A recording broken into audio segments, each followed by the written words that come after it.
नमस्कार, मैं हूं अंकुर और आप देख रहे हैं सत्य हिंदी का विशेष कार्यक्रम बेबाक मुकेश। कार्यक्रम में अनसुलझी खबर को सुलझाया जाता है और मुकेश कुमार अपनी आसान भाषा में लोगों को खबर समझाते हैं। आज जिस मुद्दे पर मुकेश जी मोर्चा खोलने जा रहे हैं वो है एनआई के नए धंधे पर, जिसको कंटेंट क्रिएटर पैसा उगाए भी कह रहे हैं। अब यूट्यूब क्रिएटर मोहक मंगल और एनआई के बीच नया हंगामा शुरू हो गया। दरअसल मोहक ने भारत के ऑपरेशन सिंदूर का समर्थन करते हुए एक 33 मिनट का वीडियो यूट्यूब पर डाला था, जिसे 2 मिलियन यानी 20 लाख से ज्यादा लोग देख चुके थे। लेकिन एनआई ने उस वीडियो में से सिर्फ 9 सेकंड की फुटेज पर कॉपीराइट स्ट्राइक दायर कर दिया। इसके बाद यूट्यूब ने पूरा वीडियो हटा दिया और मोहक का चैनल प्रभावित हुआ। अब मोहक का कहना है कि एनआई उनसे 48 लाख रुपए प्लस जीएसटी की मांग कर रहा है ताकि वो स्ट्राइक हटाए और चैनल बहाल हो। मोहक का कहना है कि एनआई कॉपीराइट के नाम पर डिजिटल क्रिएटर से पैसे वसूलने की कोशिश कर रहा है और ये मामला सिर्फ उनका नहीं बल्कि पूरे डिजिटल क्रिएटर कम्युनिटी का है। बता दें, एनआई इससे पहले भी कई पत्रकारों के साथ पैसा उगाही का खेल कर चुका है। इसी मुद्दे पर करेंगे चर्चा वरिष्ठ पत्रकार मुकेश कुमार जी से, जो इस पूरे खेल को समझाएंगे आसान भाषा में। मुकेश सर, 9 सेकंड का वीडियो 48 लाख रुपए, क्या कहेंगे सर इस पर? ये तो विशुद्ध रूप से धन उगाही ही है, जिसको हफ्ता वसूली भी कहा जा रहा है। हाँ।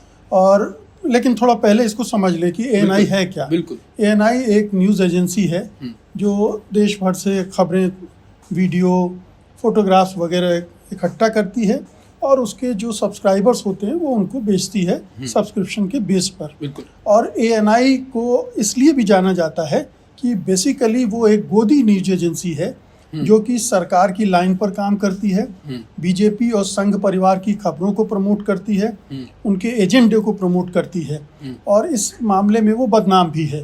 तो गोदी मीडिया जिसको कहते हैं उसमें से ये एक बड़ी एजेंसी है, गोदी एजेंसी जिसको कहिए, जिससे सारे चैनल सब्सक्राइब करते हैं और बहुत ही ये कहना चाहिए सेलेक्टिव ढंग से कवरेज करती है, जिसका फ़ायदा सत्तारूढ़ दल को होता है और विपक्षी दलों को नुकसान होता है। तो ये इसकी भूमिका आपने देखा होगा कि कैसे सरकार जो है सारे कवरेज में एएनआई को प्राथमिकता देती है। प्रधानमंत्री इनको इंटरव्यू देते हैं, स्मिता प्रकाश जो इसकी सर्वे सर्वा है उनको इंटरव्यू देते हैं और जितने भी सरकारी बड़े आयोजन होते हैं उनमें एएनआई को आप देखेंगे कि प्राथमिकता दी जाती। तो ये एक सरकारी एजेंसी की तरह काम करती है। इसकी मोनोपोली हो गई है देश भर में, यानी ये अकेली एजेंसी है जिसका सब पर है। अब जब मोनोपोली हो जाती है तो सारे कवरेज के विजुअल इसके पास हैं, बिल्कुल दूसरे के पास है नहीं। और जब दूसरा कोई थोड़ा बहुत इस्तेमाल करता है तो फिर जो एजेंसी है ये 2 काम कर रही है। आपत्तियां 2 स्तर पर हैं। पहली आपत्ति तो ये है कि ये बाँह मरोड़कर पैसे ऐंठ रही है। पैसे कैसे ऐंठ रही है? जैसे आपने जिक्र किया मोहक मंगल के कि उसने 8, 9 या 12 सेकंड का कोई विजुअल इस्तेमाल किया और उस पर कॉपीराइट के अधिकार का उल्लंघन का करते हुए एक स्ट्राइक दे दिया और स्ट्राइक के बदले में, हटाने के बदले में उसने बोला कि इतने पैसे दो, हमारा सब्सक्रिप्शन भी लो।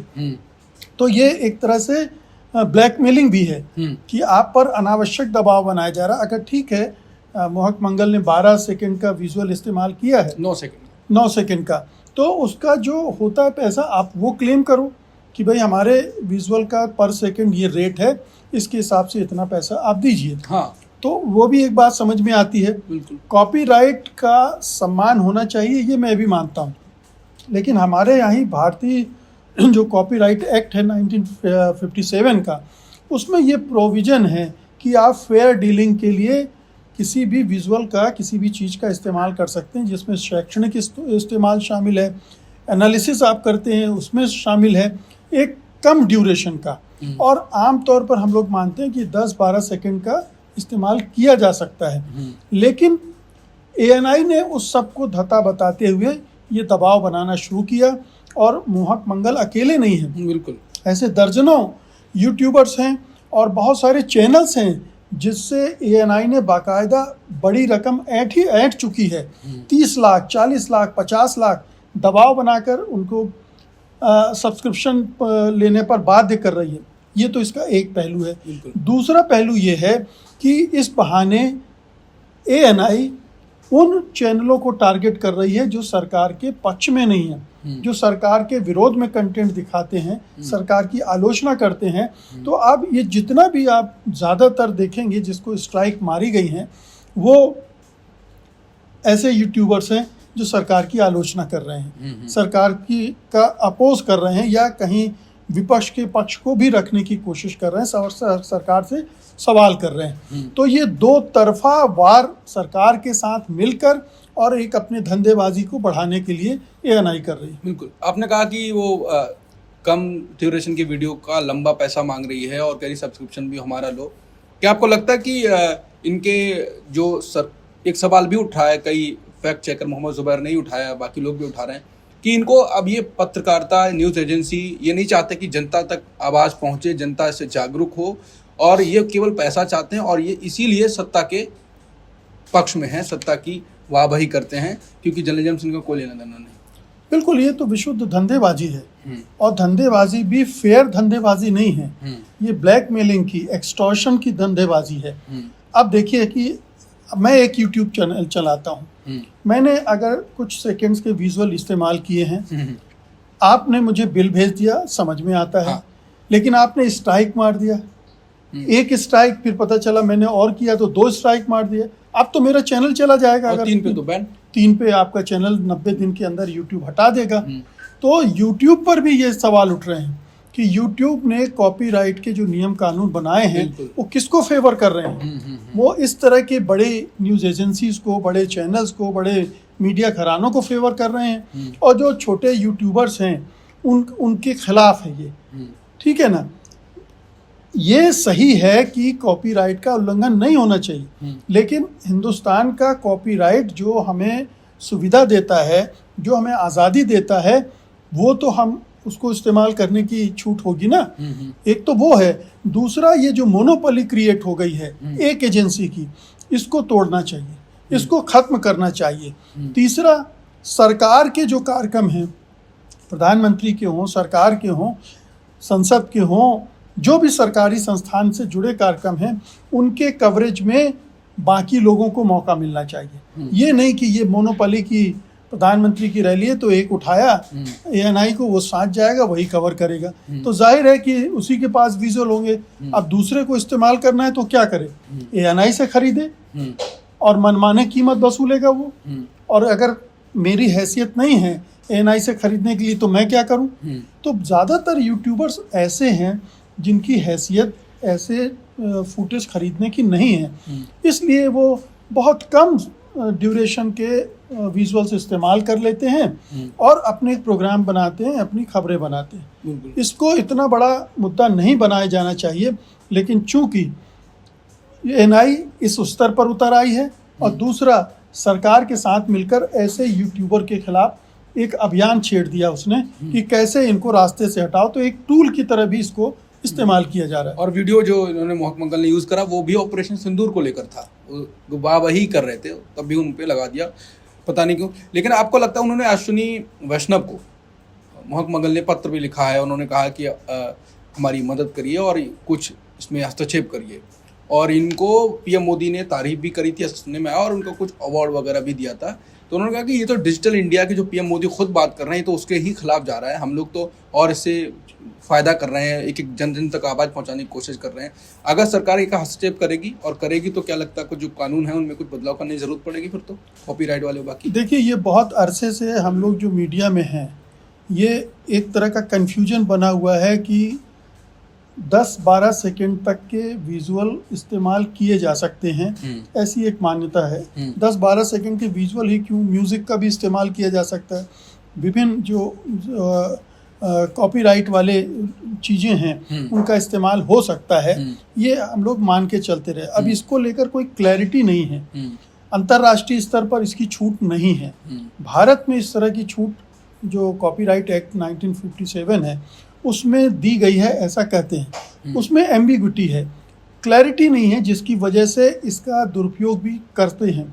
बहुत सारी म्यूज़िक कंपनियां भी यही करती हैं, वो भी इसी तरह से कॉपीराइट के नाम पर बड़े बड़े बिल भेज देती हैं चैनल्स को और दूसरे मीडिया संस्थानों को, और उन्हें मजबूरन या तो कोर्ट कचहरी करनी पड़ती है या फिर पैसे देने पड़ते हैं। तो ये एक क्लैरिटी आनी चाहिए, और ये एक मिनिमम लेवल की छूट भी होनी चाहिए, और तीसरी बात ये कि ये मोनोपोली खत्म होनी चाहिए एक एजेंसी की। आपने जो जो बातें कही वो अच्छी बातें थी, लेकिन अच्छी बातें अगर नहीं हुई तो फिर क्या करना चाहिए कंटेंट क्रिएटर को, यूट्यूब पत्रकारों को, बाकी लोगों को? फिर और क्या कर सकते हैं आप? नहीं यूज़ कर सकते हैं ये कंटेंट, हम्म, क्योंकि अगर अधिकार एक एजेंसी को दे दिया गया है तो आप यूट्यूबर हैं, मैं यूट्यूबर हूँ, हमारी इतनी हैसियत नहीं है कि हम किसी बड़ी एजेंसी के साथ कोर्ट कचहरी करते फिरें, लड़ाई करते फिरें। तो मजबूरन या तो हमको वो यूज़ करना ख़त्म करना पड़ेगा, या जोखिम ले लीजिए आप कि बिल आएगा तो आप भुगतेंगे या कोर्ट कचहरी जाएंगे। तो ज़्यादातर यूट्यूबर्स तो मुझे लगता है कि यही करेंगे कि भाई हम नहीं। सोशल मीडिया पे कोई ना कोई ऐसा फोटो, कोई ना कोई ऐसा वीडियो हो सकता है उस पर टैग भी ना लगा हो, लोगो भी ना लगा हो, और किसी ने इस्तेमाल कर लिया, फिर तो वो फंस गया। बिल्कुल होगा, ये होगा, और इसलिए बहुत सावधान रहने की भी ज़रूरत होती है। सारे यूट्यूबर्स को बहुत सावधान रहना चाहिए। कॉपीराइट के मामले में कॉपीराइट का सम्मान भी होना चाहिए। मैं ये भी कहूँगा कॉपीराइट का उल्लंघन नहीं होना चाहिए, लेकिन कॉपीराइट को ब्लैकमेलिंग का हथियार नहीं बनाना चाहिए।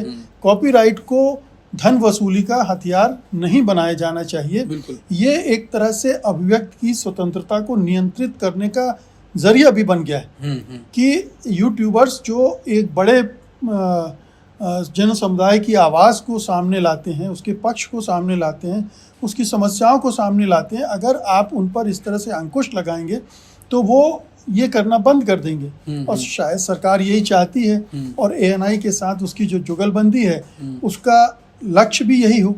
तो ये मिली जुला खेल है दोनों के बीच का, लेकिन इसके लिए यूट्यूबर्स को एक होना पड़ेगा, लड़ाई लड़नी पड़ेगी। ये बहुत ज़रूरी है संगठित होने के लिए, क्योंकि ये बड़ा हमला है यूट्यूबर्स पर। बिल्कुल, इसलिए एकजुट होना चाहिए और इसको जमकर इसकी लड़ाई लड़ी जानी चाहिए। एकजुट होना चाहिए, जम के लड़ाई लड़नी चाहिए, और कॉपीराइट के एक्ट को धन वसूली का एक हफ्ता वसूली नहीं बनानी चाहिए।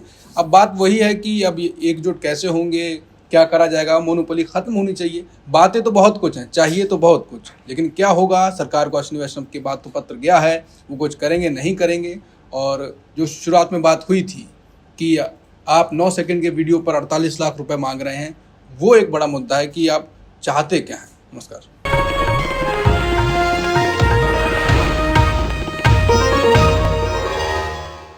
Disclaimer under Section 107 of the Copyright Act 1976. Allowance is made for fair use for purposes such as criticism, comment, news reporting, scholarship, and research.